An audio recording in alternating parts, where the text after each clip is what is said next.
বন্ধুরা আজকে শনিবার 18 তারিখ বেলেঘাটা লেক ওপেনিং হয়েছে।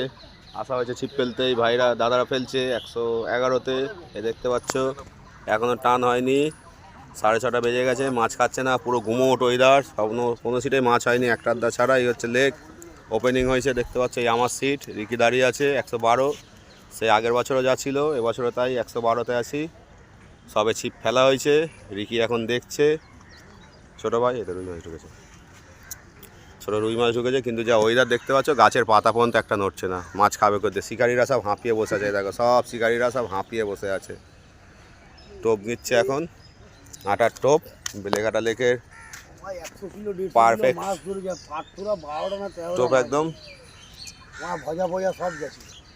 কিন্তু মাছ এখনও খাচ্ছে না, সবে আজ থেকে ওপেনিং হলো, চলবে এখন টানা। 500 টাকার টিকিটে লেক, সব থেকে কম পয়সার মধ্যে এই লেকই আমাদের চলে। বড় বড় মাছ আছে, যারা ধরে তারা জানে। আগে খুব মাছ খেত ওপেনিংয়ে, কিন্তু এখন আর মাছ খাচ্ছে না। পুরো সিট ভর্তি চতুর্দিকে। আমাদেরও কী হয় না হয়, আমাদের পাশের সিটে কী হয় না হয় সবটাই দেখাবো।